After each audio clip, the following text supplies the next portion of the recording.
नमस्कार दोस्तों, मैं हूं संतोष पाठक और आप लोग देखना शुरू कर चुके हैं युग चरण यूट्यूब प्लेटफॉर्म। सरकार और विपक्ष, या मैं खास तौर से कहूं तो देश के प्रधानमंत्री नरेंद्र मोदी और लोकसभा में विपक्ष के नेता राहुल गांधी की लड़ाई एक अलग ही मोड़ पर पहुंचती हुई नजर आ रही है। भारत जैसे संसदीय लोकतंत्र में ये सिर्फ सरकार और विपक्ष की लड़ाई भर बनकर नहीं रह गई है, बल्कि नरेंद्र मोदी और राहुल गांधी, ऐसा लग रहा है कि दोनों ही तमाम संसदीय परंपराओं को किनारे रखकर एक दूसरे को बर्बाद करने की ठान कर बैठे हुए हैं, एक दूसरे को नेस्ता नाबूद करने की ठान कर बैठे हुए हैं। जी हां, अब इसमें गलती किसकी है?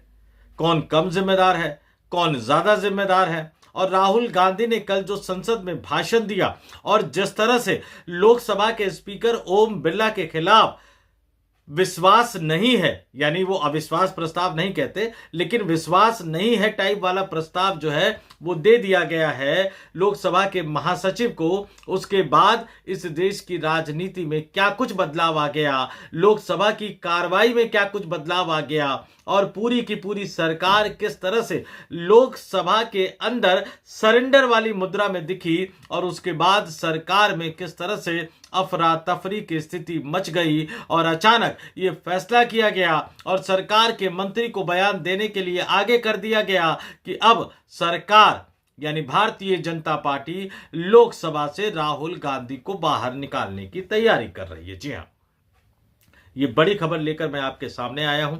एक एक करके तमाम तथ्यों को, तमाम जानकारियों को इस वीडियो में मैं आपके सामने रखूंगा, लेकिन उससे पहले यानी उस बड़ी स्टोरी की शुरुआत करने से पहले आपसे एक अपील करूंगा, आपसे एक आग्रह करूंगा। अगर आपने अभी तक हमारे इस YouTube मंच को सब्सक्राइब नहीं किया है तो आगे बढ़िए, युग चरण YouTube प्लेटफॉर्म को सब्सक्राइब कीजिए, हमारे वीडियो देखिए, सिर्फ यही वीडियो नहीं, हमारे तमाम वीडियो देखिए और वीडियो अगर पसंद आए तो ही उसको लाइक कीजिए और कमेंट जरूर कर दिया कीजिए वो वीडियो कैसा लग रहा है, चाहे आप सहमत हो चाहे असहमत हो। वीडियो को लेकर, खबर को लेकर आपकी क्या राय है, कमेंट के जरिए हम तक अपनी राय को जरूर पहुंचाने की कोशिश कीजिए। और अगर सब कुछ पसंद आ ही गया, लाइक आपने कर ही दिया, कमेंट भी आपने कर ही दिया, तो 2-4 लोगों तक हमारे वीडियो को, हमारे चैनल को फॉरवर्ड जरूर कर दीजिए।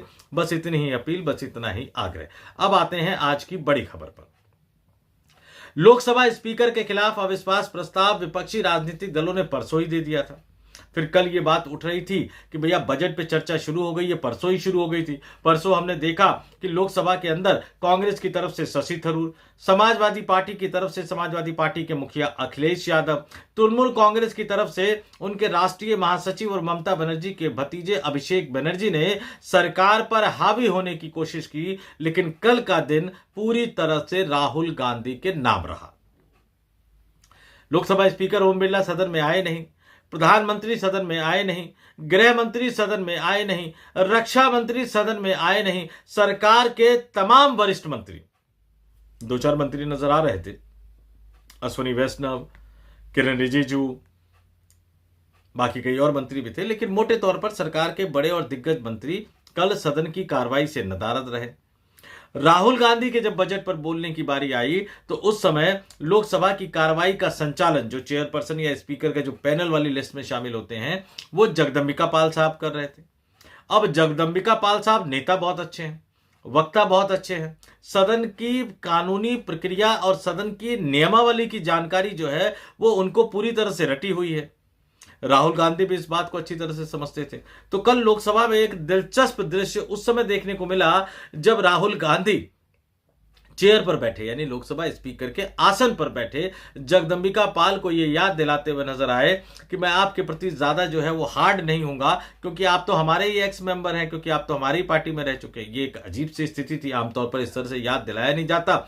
जगदंबिका पाल शुरू में तो थोड़े से डिफेंसिव रहे, लेकिन बार बार जब राहुल गांधी याद दिलाते हुए नजर आए कि आप तो कांग्रेस के सांसद रह चुके हैं, कांग्रेस में रह चुके हैं, हमारे एक्स मेंबर रह चुके हैं, तो फिर जगदंबिका पाल ने वो राज खोल ही दिया कि अगर आपने मेरी सलाह मानी होती तो आप वहां नहीं बैठे होते, यानी विपक्ष के नेता बनकर नहीं बैठे होते। यानी लब्बो लुआब ये था कि जगदंबिका पाल ये कहना चाह रहे थे कि जब मैं कांग्रेस में था, अगर आपने मेरी सलाह मानी होती तो आप एलओपी नहीं होते, विपक्ष के नेता नहीं होते, बल्कि देश के प्रधानमंत्री होते। लब्बो लुआब कहने का यही था। लेकिन राहुल गांधी ने जो बोलना शुरू किया, फिर वो किसी के रोके नहीं रुके।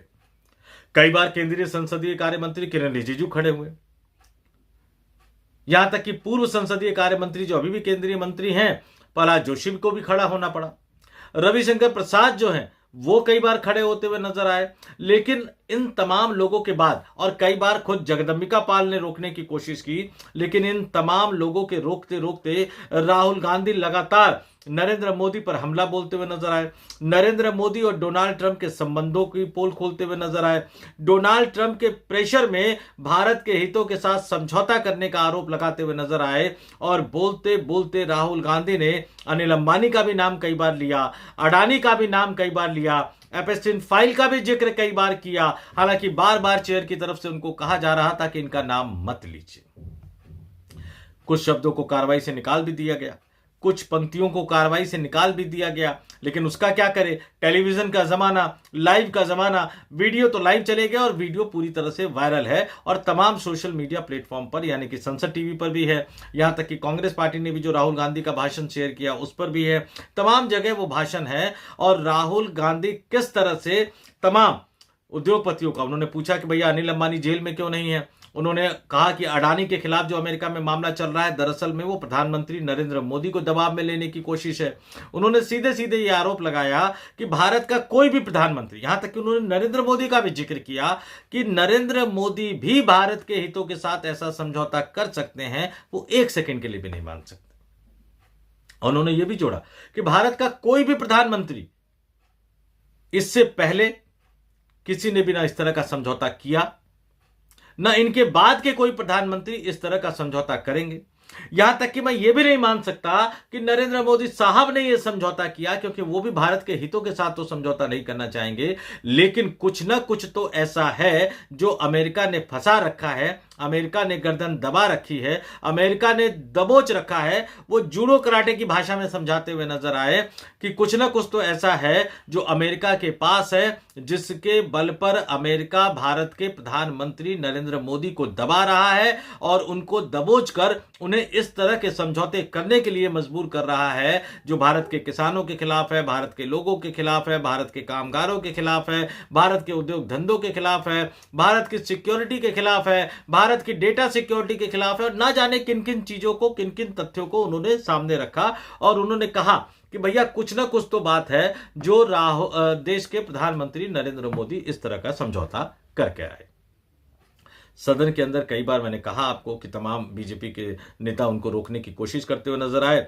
बीच में यह भी कहा गया, किरण रिजिजू ने भी कहा, फिर रविशंकर प्रसाद भी बोले कि आप इसको ऑथेंटिकेट कीजिए, ये एक संसदीय परंपरा होती है। उस पर राहुल गांधी ने कहा कि ठीक है मैं ऑथेंटिकेट कर देता हूं। फिर चेयर पर बैठे हुए जगदम्बिका पाल ने कहा कि नहीं अभी नहीं करना है, बाद में प्रक्रिया के तहत कीजिए। तो ऐसा लग रहा था कि एक ऊहापोह की स्थिति है। लेकिन राहुल गांधी का भाषण खत्म हो गया। भाषण खत्म होने के बाद सरकार को लगा कि उसका असर बहुत ज्यादा पड़ेगा, तो भैया प्रेस कॉन्फ्रेंस हरदीप सिंह पुरी से करवा दी गई। बाहर बोलने के लिए सूचना एवं प्रसारण मंत्री अश्विनी वैष्णव आए कि भैया उनका बाइट जो है तमाम टीवी चैनल चलाएंगे। प्रहलाद जोशी उनके साथ खड़े थे। राहुल गांधी ने आकर उसमें भी एक तरह से गोल मट्टा कर दिया और वो वीडियो भी वायरल है कि जिस तरह से अश्विनी वैष्णव और प्रहलाद जोशी बाइट दे रहे थे संसद भवन परिसर के अंदर मीडिया कर्मियों को, अचानक राहुल गांधी आ गए तो इन दोनों मंत्रियों को वहां से जाना पड़ गया। लेकिन दिक्कत तो थी, सरकार पर सवाल तो उठे थे, गंभीर सवाल उठे थे और सदन में ऑन रिकॉर्ड सवाल उठे थे। बहुत सारी लाइनों को भले ही निकाल दिया जाए लेकिन फिर भी सवाल उठे थे। तो उसके बाद केंद्रीय संसदीय कार्य मंत्री किरण रिजिजू साहब सामने आए और उन्होंने सीधे सीधे आरोप लगाया कि राहुल गांधी ने गलत बयानी कर सदन को गुमराह किया है। और इसलिए कल उन्होंने बोला कि भैया शाम के 5 बजे तक का समय देते हैं, उन्हें अपने बयान पर राहुल गांधी माफी मांगे, नहीं तो सरकार उनके खिलाफ विशेषाधिकार हनन का प्रस्ताव लाएगी। अब राहुल गांधी माफी कहां मांगने वाले थे, वो तो लगातार अपनी बात कह रहे थे। स्पीकर चेयर पर जो बैठे हुए थे जगदम्बिका पाल साहब, स्पीकर साहब ओम बिरला साहब तो नहीं आ रहे, चेयर पर जो बैठकर स्पीकर की जिम्मेदारी निभा रहे थे जगदम्बिका पाल साहब, वो बार बार कह रहे थे कि भैया आप इनका नाम कैसे ले सकते हैं। तो उस पर भी एक तरह से कटाक्ष करते हुए राहुल गांधी बोलते हुए नजर आए कि ठीक है मैं अंबानी का नाम नहीं लेता हूं, अडानी का नाम नहीं लेता हूं, फिर भी नाम तो ले ही रहे थे। तो भला वो राहुल गांधी माफी कैसे मांगते। अब ये विशेषाधिकार हनन का प्रस्ताव लाने की धमकी देकर, चेतावनी देकर सरकार ने अपने इरादे बिल्कुल साफ कर दिए हैं कि राहुल गांधी के इस भाषण को सरकार बहुत हल्के में लेने को तैयार नहीं है। बिरला के नदारद यानी बिरला के स्पीकर की चेयर पर नहीं बैठने का खामियाजा एक तरह से सरकार को भुगतना पड़ा। एक तरफ ओम बिरला स्पीकर की चेयर पर नहीं बैठे थे, दूसरी तरफ संसदीय परंपराओं का एक रहता है कि जब विपक्ष के नेता बोलते हैं तो प्रधानमंत्री मौजूद रहते हैं, तो उस प्रधानमंत्री भी नहीं थे। अब जब प्रधानमंत्री नहीं थे तो बाकी बड़े बड़े दिग्गज मंत्री भी नहीं थे, और जो मंत्री वहां मौजूद थे उनसे राहुल गांधी रोके नहीं रुक रहे थे, उनसे राहुल गांधी संभाले नहीं संभल रहे थे। तो अगर बिरला बहुत लंबे समय तक सदन की कार्रवाई का संचालन नहीं करेंगे तो सरकार फंसती हुई नजर आएगी, और इसलिए अब सरकार ने राहुल गांधी के खिलाफ विशेषाधिकार हनन का प्रस्ताव लाने का फैसला किया है। और अब यह सोचना होगा कि क्या इस प्रस्ताव के जरिए राहुल गांधी को सदन से निलंबित करने की तैयारी है। क्या इस विशेषाधिकार हनन के प्रस्ताव के जरिए राहुल गांधी को लोकसभा से निकालने की तैयारी है।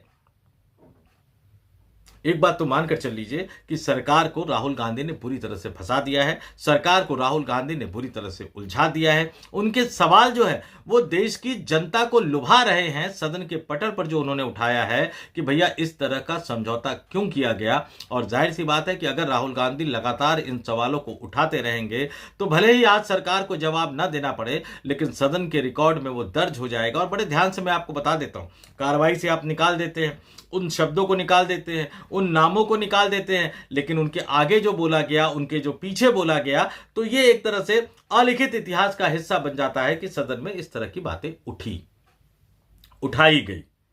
किसके जरिए?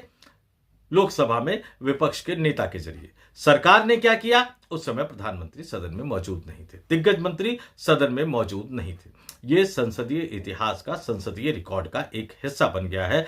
इसलिए सरकार के लिए अब यह मजबूरी हो गई है कि वो बड़े पैमाने पर पलटवार करे, और इसलिए सरकार ने यह फैसला किया कि राहुल गांधी के खिलाफ विशेषाधिकार हनन का प्रस्ताव लाया जाए। और मैं आपको बता देता हूं कि इस तरह का प्रस्ताव सरकार लेकर आती है और बहुमत के बल पर इसका फैसला किया जाता है, तो बहुमत सरकार के साथ है। तो अगर राहुल गांधी आगे भी इसी तरह से अपने इसी स्टाइल में भाषण देते हुए नजर आए तो ये तय मानकर चल लीजिए कि सरकार उन्हें सदन से बाहर निकालने को तैयार है। हालांकि यहां तकनीकी पेच फंसा हुआ है, क्योंकि अविश्वास प्रस्ताव का नोटिस है। मोटे तौर पर जब तक अविश्वास प्रस्ताव का नोटिस होता है, स्पीकर चेयर पे बैठेंगे नहीं, तो पहला फैसला उसका होना है। फिर बाद में आप राहुल गांधी के विशेषाधिकार हनन को लेकर फैसला करेंगे, क्योंकि वो फैसला स्पीकर को ही एक तरह से आगे बढ़ाना है। तो ये आपस में गुत्थम गुत्था हो रखे हैं। अब सरकार नियमों और प्रक्रियाओं के हिसाब से चलेगी, इस बात की उम्मीद मुझे बहुत कम है। आप कमेंट करके जरूर बताइएगा आपको कितनी उम्मीद है। लेकिन ये तय मानकर चल लीजिए कि आने वाले दिनों में नरेंद्र मोदी बनाम राहुल गांधी की लड़ाई और भी ज्यादा तेज होने जा रही है। तो आप लोग कमेंट करके जरूर बताइएगा कि राहुल गांधी को सदन से निकालने में क्या सरकार कामयाब हो पाएगी, या फिर विशेषाधिकार हनन का प्रस्ताव लाने की धमकी देकर सरकार जो है वो राहुल गांधी को चुप रहने पर मजबूर कर सकती है, नहीं कर सकती। आपका क्या मानना है कमेंट करके जरूर बताइएगा। तो इस वीडियो में इतना ही। जाते जाते फिर आपसे अपील करूंगा, आग्रह करूंगा, अगर आपने अभी तक इस YouTube मंच को सब्सक्राइब नहीं किया है तो आगे बढ़िए, युग चरण YouTube प्लेटफॉर्म को सब्सक्राइब कीजिए, हमारे वीडियो देखिए, पसंद आए तो लाइक कीजिए, शेयर कीजिए, कमेंट कर हमें अपने विचारों से अवगत जरूर कराते रहिए। तो इस वीडियो में इतना ही। मुझे यानी संतोष पाठक को दीजिए इजाजत। आप तमाम लोगों से अपील, आग्रह, देखते रहिए युग चरण YouTube प्लेटफॉर्म। नमस्कार।